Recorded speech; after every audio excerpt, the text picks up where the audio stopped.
كان هناك مداهمة أو اقتحام للمكان فلتكن مواجهة. تفخيخ المكان وتفجيره قد يدمر ما حوله ويذهب فيه ضحايا لا علاقة لهم بهذا الصراع. عبد الحق، ماذا جرى لك؟ تفجير المكان سيودي بنا جميعا.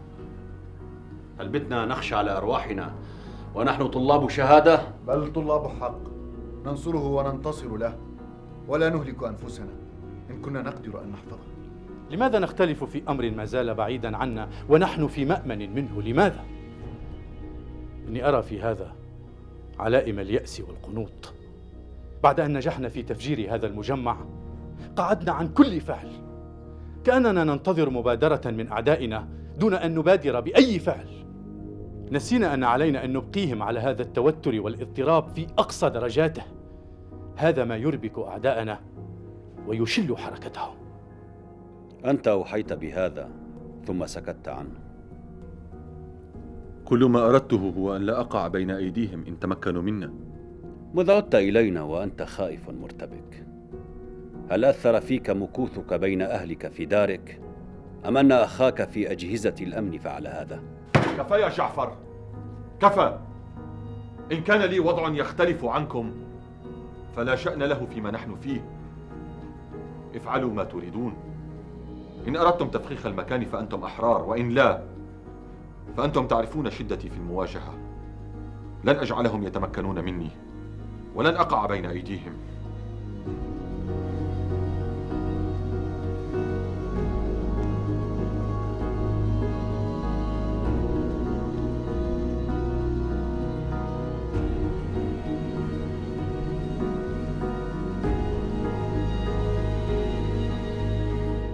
انظري. أهلا أستاذ رشيد، انظر، ما رأيك؟ جيد. هل أكدت على المشاركين؟ مستعدان وفي الموعد. حسنا، أذهب وأعود في المساء. إلى اللقاء. أستاذ رشيد، ماذا؟ أردت أن أذكرك بأمر نسيناه. ما هو؟ الحوار مع فرج الطحان. أعتقد أن الوقت حان لإجرائه. فرج الطحان إن كان يقبل. ربما أن من شروط إطلاق المعتقل ألا يجري أي أحاديث مع وسائل إعلامية. لست متأكدا من الأمر. هل لديك الاستعداد لمتابعة الموضوع؟ سأحاول.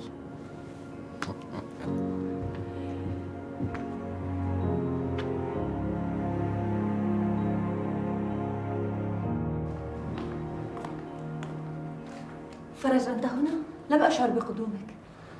منذ الآن لن تشعر بقدومي أو بخروجي، لأنني سأخرج وآتي كثيرا. هناك خبر أزفه إليك. حقا؟ ماذا؟ قد وجدت عملا. ما هو؟ في ورشة تصليح سيارات. من مهندس ميكانيكي إلى عامل في ورشة. يا زهرة، من يرضى يعيش. ثم إن هذه أولى خطواتي نحو استعادتي للحياة، أو ربما نحو استعادة الحياة لي.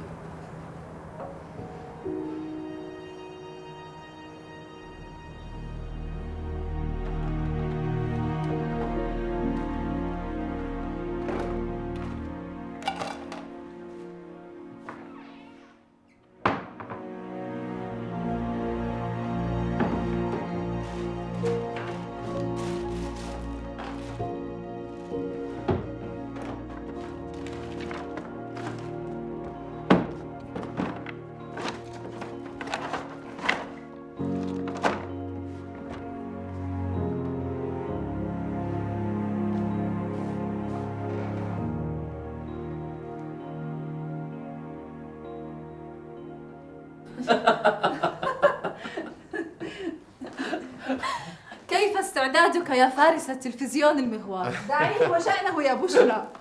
أمتأكد أنك لا تريد أن أوصلك. أريدك أن تجلس هنا وتشاهد وتسمع ابنك. موافق إن شاء الله. وداعا. موافق يا ولدي. شكرا. ماذا لو ترصدناه وهو عائد من عمله ليلا وفي الطريق نرديه بالرصاص؟ أو هناك حل آخر، ندفع بسيارته إلى الانحراف خارج الطريق وبذلك لن تكون لنا صلة مباشرة بالحادث. حماد، نحن لا نتستر على أعمالنا أو نتهرب من المسؤولية عنها. إذا تخلصنا من رشيد فسنعلن هذا على رؤوس الأشهاد ونفخر به أيضا. كل هذه الخطط لا تقنعني أصلا. الحق أبي، ربما كانت الزائدة الدودية، لابد من نقله إلى المشفى. سأخرج وأتدبر الأمر. اذهب. هيا بسرعة بسرعة يا مأمون.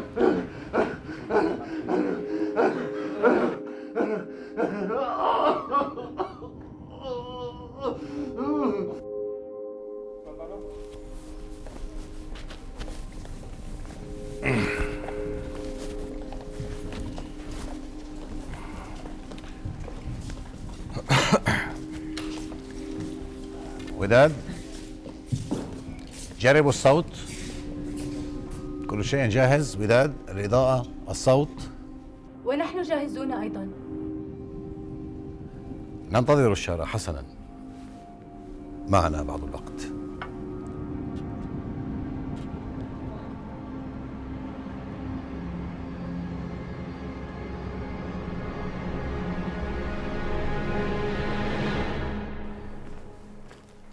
ألم يبدأ بعد؟ على وشك.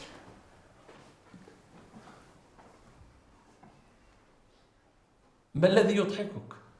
يضحكني ما يجب أن يبكيني، لكني فتاة مرحة. تصور برنامج حواري عن الإرهاب والقتل والضحايا، لكن تسبقه دعايات عن أحدث أنواع السيارات والخلويات، وبالتأكيد تتبعه دعايات عن العصير ولا أعرف ماذا. معك حق، ها قد بدأ. مساء الخير وأهلا ومرحبا بكم إلى نقطة تقاطع جديدة في برنامج نقطة تقاطع. هذا البرنامج الذي عودكم على مناقشة القضايا الساخنة والتي تفرض نفسها على واقعنا وعلى حياتنا، وتشكل أكثر همومنا حدة وتأثيرا على مجمل أوضاع حياتنا. في هذه الحلقة المتحاوران حول موضوع الإرهاب شابان في مقتبل العمر ما زالا يحملان إلى جانب الأفكار النشطة طموحا وأحلاما جميلة لمستقبل جميل لهذه الأمة.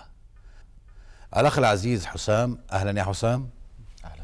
والأخ العزيز أيضا صابر، أهلا بك يا صابر. أهلا.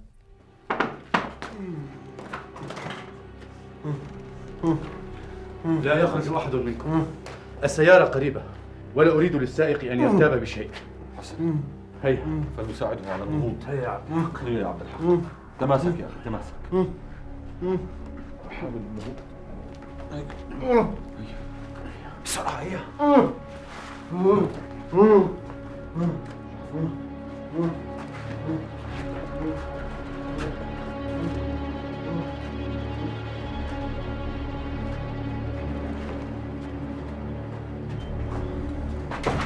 لا حول ولا قوة إلا بالله. ونحن نتحدث عن قوة الحياة في حصر أسباب القتل والدمار والإرهاب. نتذكر الضحايا الأبرياء الذين قضوا في العملية الإجرامية التي استهدفت مجمع الجوهرة السكني، وعائلة الشيخ الدكتور أحمد قسام نجم المفكر الإسلامي المتنور التي قضت في بيتها وهي تشاهده في هذا البرنامج تحديدا على الشاشة. اسمحوا لي أن أعرض في هذه الحلقة بالذات هذه اللقطات لسيدة عظيمة نجت من عملية إجرامية كبيرة لكنها فقدت فيها أبنائها وبقيت واقفة كالشجر مصرة على الحياة. إليكم هذه اللقطات.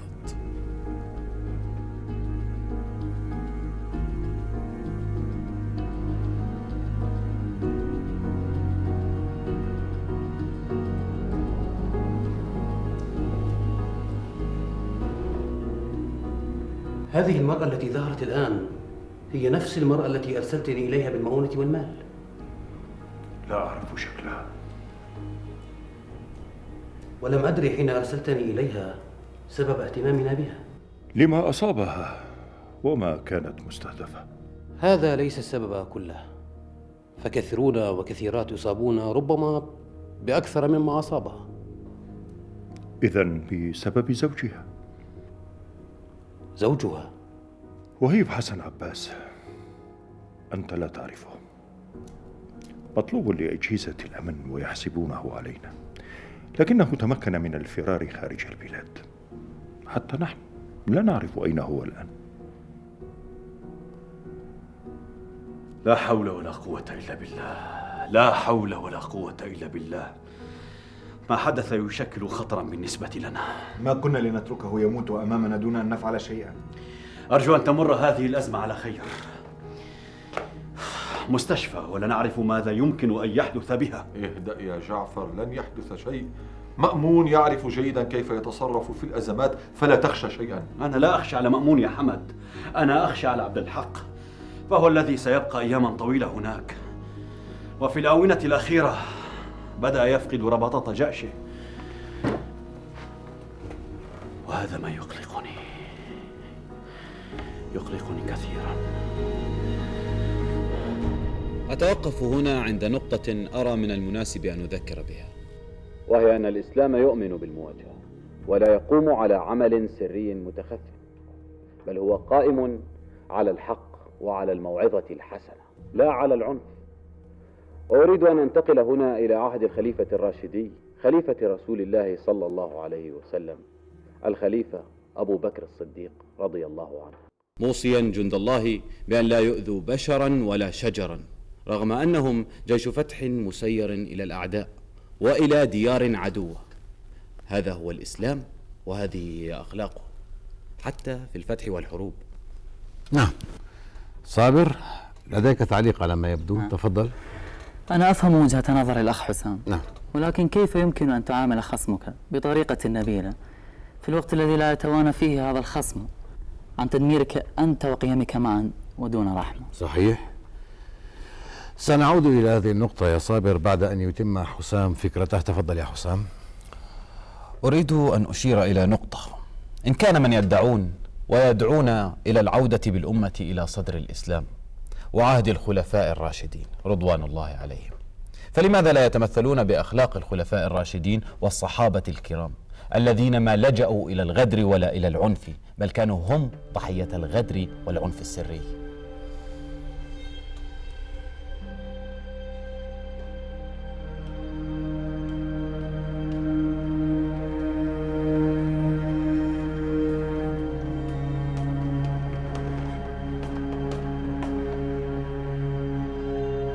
نشكركم أنتم الحضور ونشكر السادة المشاهدين، وإلى اللقاء مع نقطة تقاطع.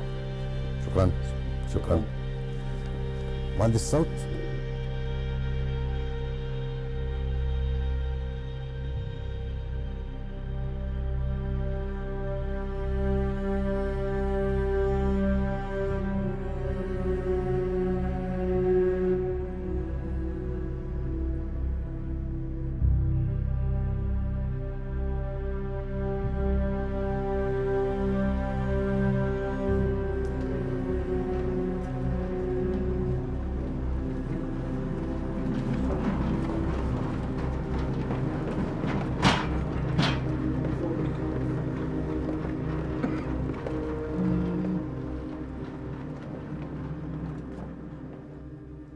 لم أسمعه يشكو من قبل، حتى عندما أصيب بأفغانستان تجلد على إصابته.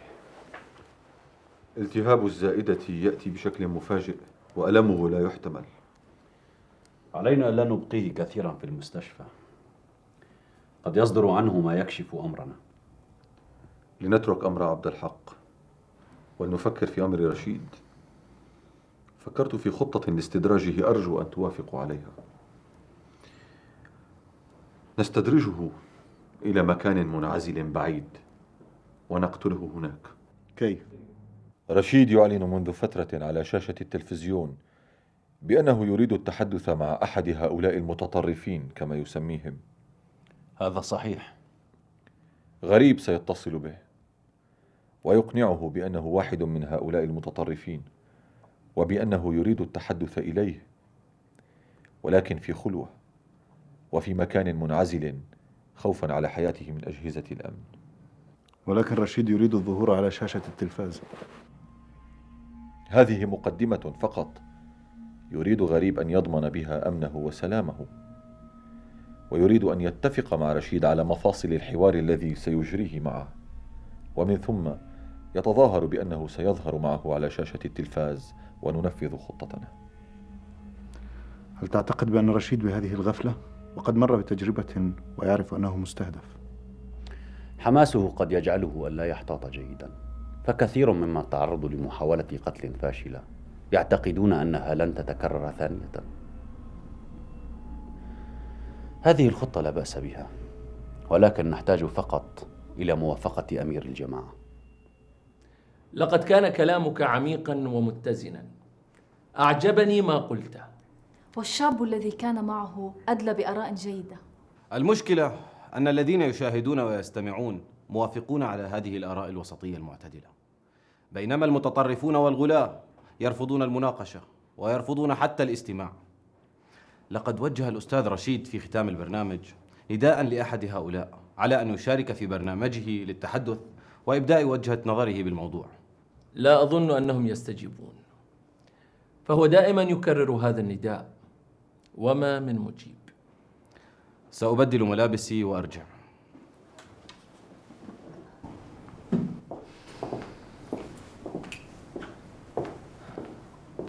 يبدو أن حسام بمنتهى السعادة بهذه التجربة. الحمد لله. الحمد لله.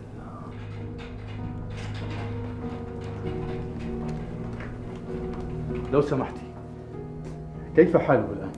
لو أنك تأخرت في إحضاره لانفجرت الزائدة وكان وضعه خطيرا، ولكن الحمد لله زال الخطر وهو الآن بخير. الحمد لله. متى أستطيع أن أخرجه؟ تخرجه؟ بهذه السرعة؟ سيحتاج إلى وقت لإفاقة من البنج، ثم رعاية بعد العملية. بنج؟ وهل أخافك البنج أكثر من العملية؟ لا لا أبدا. هل أستطيع أن أبقى معه؟ حين يخرج إلى غرفته بعد الإنعاش.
ألو. هند، أنا وهيب. هند، اسمعيني.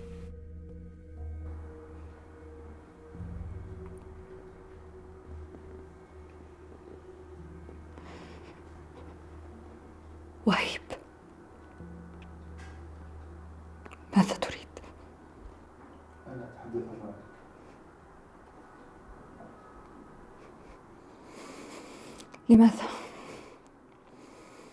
لماذا اتصلت؟ رأيتك في التلفزيون. من هذه الطفلة الصغيرة التي كانت معك؟ ما شأنك أنت بي وبها؟ لا تسأل عن أبنائنا وتسألني عن طفلة لا شأن لك بها. ماذا تريد؟ ولماذا اتصلت بعد كل هذه السنوات؟ علمت ما حدث معك وما حدث لأبنائنا. هدني الألم، لكني لم أقدر أن أرجع إليكم لأني لا يهمني لماذا. كان بيننا أبناؤنا والآن انقطع كل ما بيننا. لماذا اتصلت يا وهيب؟ أعرف أنك بعيد، لا أعرف أين. أعرف أنك لا تقدر أن ترجع، وهذا من حسن حظي. انساني يا وهيب، انساني كما نسيتك. ولا تتصل ثانية، لا تتصل ثانية أرجوك.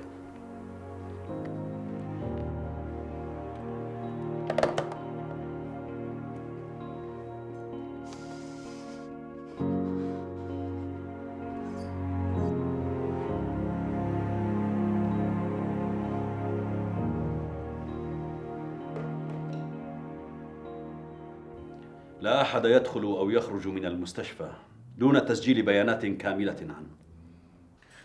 ما المشكلة في هذا؟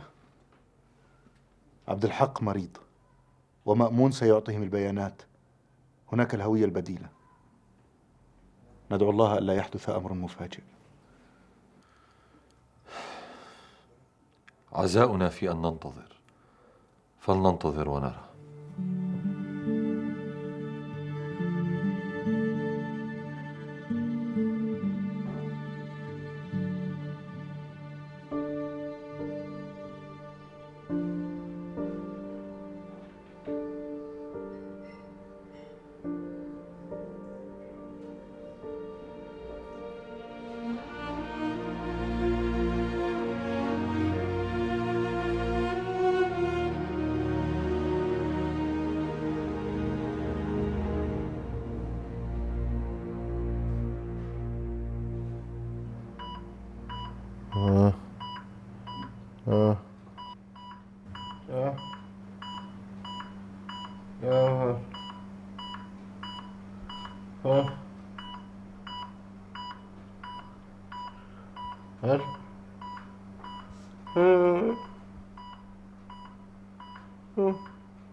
أنت الذي أحضرته؟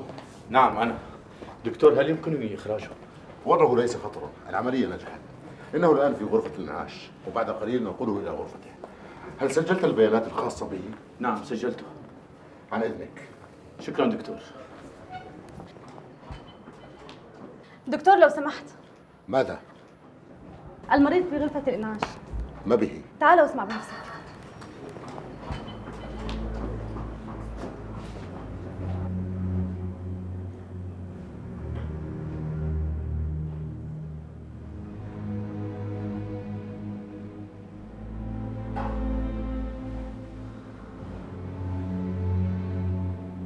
كيف أقنعها وقد انقطعت عنها طوال هذا الزمن؟ ربما علي أن أمهلها بعض الوقت ثم أعاود الاتصال.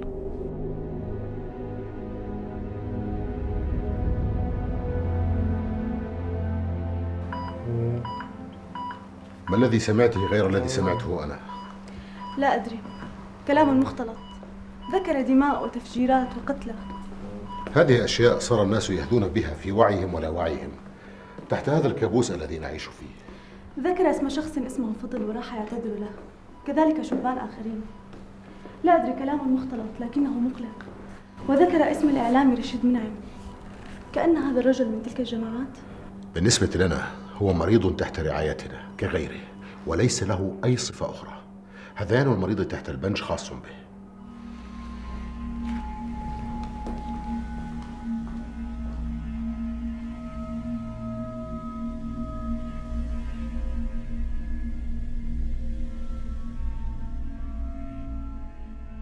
كيف تفعلون هذا؟ ترسلونه إلى المستشفى ليبقى فيه؟ أما فكرتم بعاقبة ذلك؟ أن نتركه يموت بين أيدينا؟ الأمر بيد الله لا بأيديكم. أما فكرتم أن خروجه لمخالطة كل هؤلاء قد يكون فيه هلاكنا كلنا؟ مأمون سيكون ملازما له. مأمون لن يكون معه في غرفة العمليات، ولن يكون معه تحت البنج. تحت البنج يفقد الإنسان وعيه. اسمع يا جعفر، يجب إخراجه من المستشفى بأسرع وقت ممكن. أما قلتم إن عبد الحق يعاني؟ إن كان ضعفه باديا عليكم فكيف يكون بين أعدائنا؟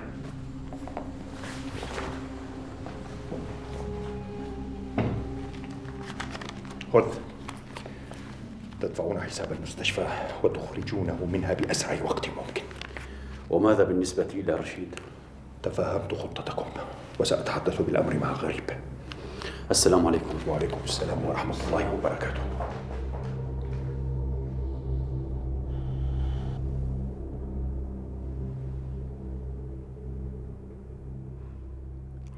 الحمد لله على سلامتك، حالتك جيدة، ولكن يلزمك بعض الوقت والراحة ليلتئم جرحك. إن احتجت إلى أي شيء فالجرس إلى جانبك. شكرا.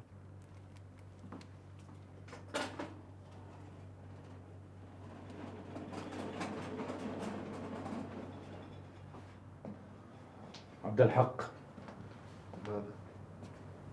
هل لاحظت شيئا؟ هذه الممرضة نصرانية. وكيف عرفت يا مأمون؟ ألم تلحظ أنها تضع صليبا في عنقها؟ أرجوك لا تذكرها بسوء يا مأمون. عندما فتحت عيني تعلم يا مأمون بأنني خضت معارك شرسة وقاتلت، وما أحسست بالخوف، لكن دخول المستشفى يخيفني، يذكرني بالموت، يذكرني بالقبر. عندما فتحت عيني ورأيت وجه هذه الإنسانة كانت تبتسم لي ابتسامة رقيقة، كانت تقول لي لا تخف، أنا حريصة على حياتك. أحسست عندها يا مأمون أنني عدت إلى الحياة، عدت إلى الحياة من رحلة غريبة غامضة. تعبت يا مأمون، تعبت. أميرنا أيد وبارك فكرة الخلاص من رشيد، فما مدى استعدادك لها؟ إن تأييد ومباركة الأمير رعاه الله قد أوجدته حالة الاستعداء، وأنني متشوق لأن تكون نهاية ذلك الضال على يدي. بارك الله لك، جهز خطتك. بالطبع بالطبع. وفقك الله. سيزودك إخوانك بالسلاح المناسب في المكان الذي نختاره للتنفيذ، وكن حذرا. إن شاء الله إن شاء الله. السلام عليكم. وعليكم السلام ورحمة الله وبركاته.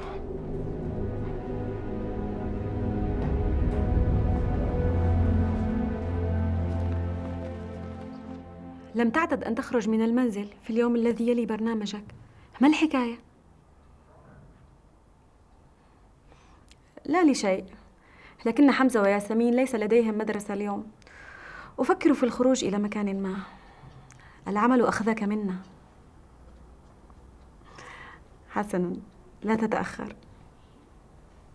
مع السلامة.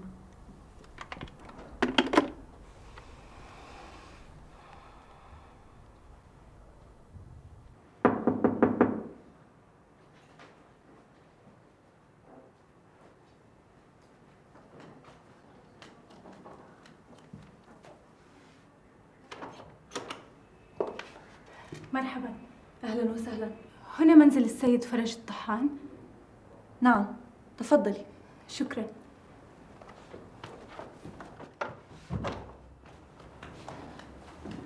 هل هو موجود؟ لا. ماذا تريدين منه؟ أنا من قناة السبيل التلفزيونية، أريد أن أتحدث معه. لا أعتقد أن فرج سيوافق على إجراء أي لقاءات تلفزيونية، لكن هذا الأمر عائد له. أتعلمين أين ممكن أن أجده؟ إنه يعمل في ورشة تصليح سيارات. ولكنه في الأساس كما علمت يعمل مهندساً ميكانيكياً.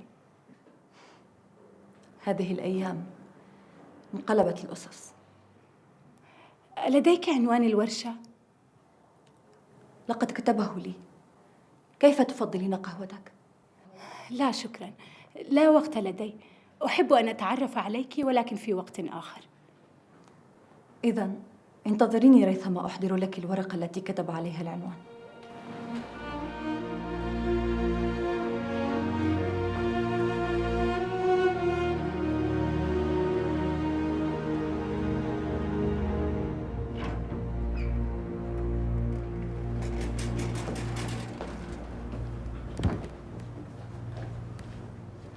كيف تشعر الآن؟ الحمد لله بخير. متى سأخرج؟ لماذا تستعجل الخروج؟ لأنني بخير ولا لزوم لبقائي. أنا طبيب وأقدر منك على الحكم في هذا الأمر. ما دامت العملية قد تمت فلماذا لا أخرج؟ لابد من بقائك لبعض الوقت. أين صديقك الذي كان يرافقك؟ مأمون ذهب إلى المصلى. أثناء العملية لاحظت إصابة في ساقك، شظية. هل كنت مقاتلا؟ مجاهدا. في أفغانستان؟ كيف عرفت؟ ذكرتها وأنت تهذي تحت تأثير البنج. وماذا قلت؟ الممرضة سمعت منك أكثر مما سمعت أنا. وماذا سمعت هي؟ هذا ليس موضوعا مهما. الكل يهذي تحت تأثير البنج، أمر طبيعي. أردت أن أطمئن عليك. حالتك مطمئنة. لماذا لا أخرج؟ لن تبقى أكثر من اللازم.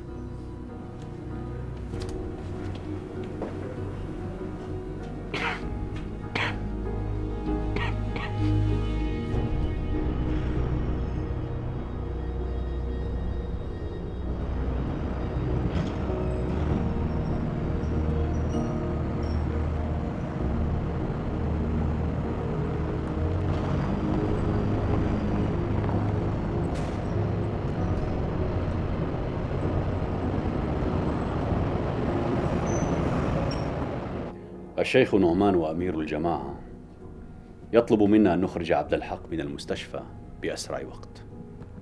لكنه لم يستكمل علاجه بعد. نستكمله هنا. قد يؤذيه خروجه قبل الأوان.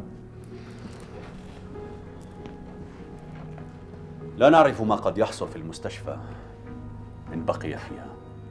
هل تدبرت أمر حساب المستشفى؟ نعم تدبرته. المهم أن يخرج من المستشفى. لا أدري لما يخيفكم بقاؤه في المستشفى يوم أو يومين. علمت من غريب أن المخبرين يجولون في المشافي ويطلعون على كشوفات المرضى والمصابين. إذن لابد أن نجد وسيلة لإخراجه. لما لا يخرجه غريب؟ غريب لديه مهمة أخرى. إذن وافقوا على تصفية رشيد.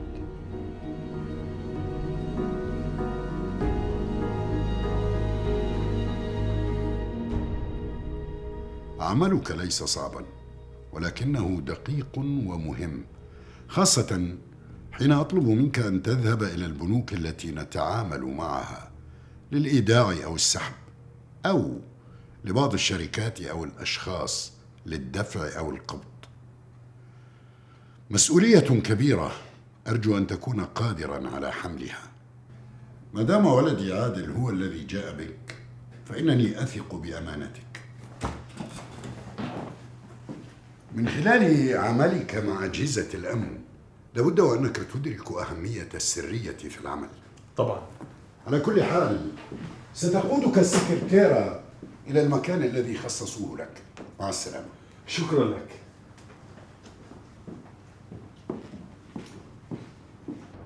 قد تستغربين من وجود ورشة في هذا المكان، ولكن أنت تعرفين إنه مفترق طرق لا تغير الموضوع، فأنت لم تتحدث بعد.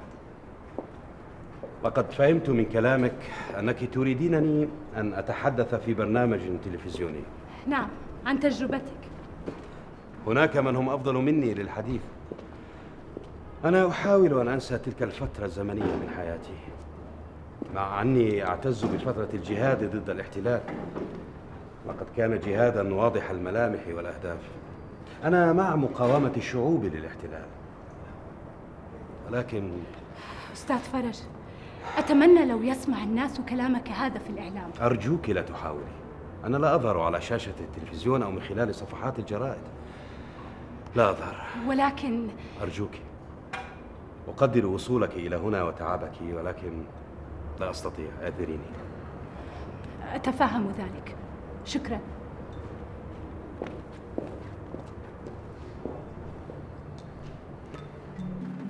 مرحبا، لو سمحت. ألا أستطيع أن أبقى؟ لا، ليس أثناء الفحص.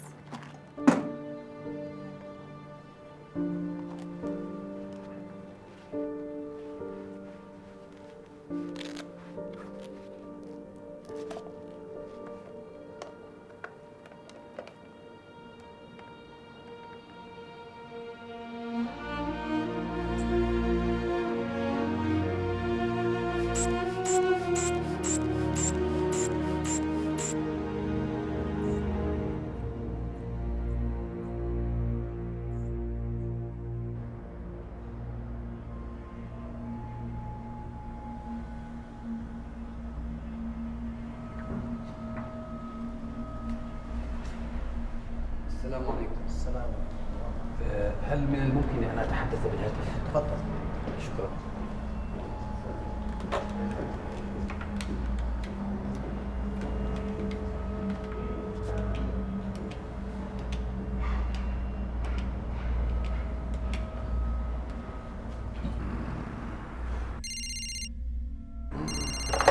الو. نعم، معك رشيد. من أنت؟ نعم، قلت هذا. أجل، قدمت نداء للجماعة الإسلامية بضرورة الحضور للحوار. أجل. أنت انفصلت عنهم؟ لا، صحيح أنني أريد أحد الذين ما زالوا على ارتباط بهم. أجل، يتبنون أفكارهم وموقفهم، ولكن أنت تركت وانفصلت. لا أقصد ذلك. انفصلت عن جماعة، فربما اتصلت بجماعة أقل تطرفا وتؤمن إلى حد ما بالحوار. لا، بالطبع لا أقدر أن أذهب إلى التلفزيون في هذه المرحلة. لابد أن نلتقي في مكان آخر لقاء أوليا. إن كنت سأظهر في البرنامج فعليك أن تضمن سلامتي. أنت تعرف أجهزة الأمن. على أي حال يمكن أن نجد وسيلة ما عندما نلتقي. لا، أنا سأتصل بك. مع السلامة.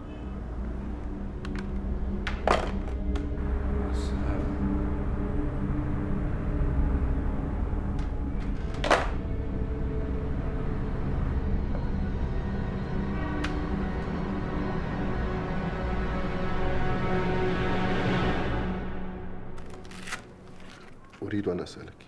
تفضل. عندما كنت تحت تأثير البنج كنت أهدي. كيف عرفت؟ الطبيب أخبرني بذلك وقال لي أنك سمعت هذيان.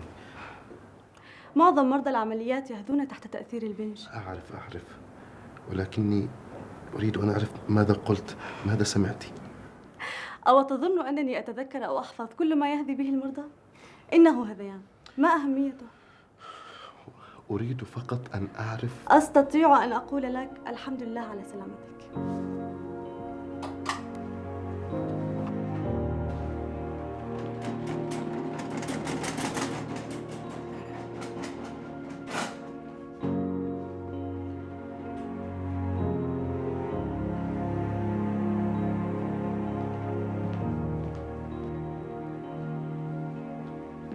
سيدي، هذه تقارير بأسماء الذين أدخلوا المستشفيات في الأيام العشرة الفائتة. شكرا. عفوا.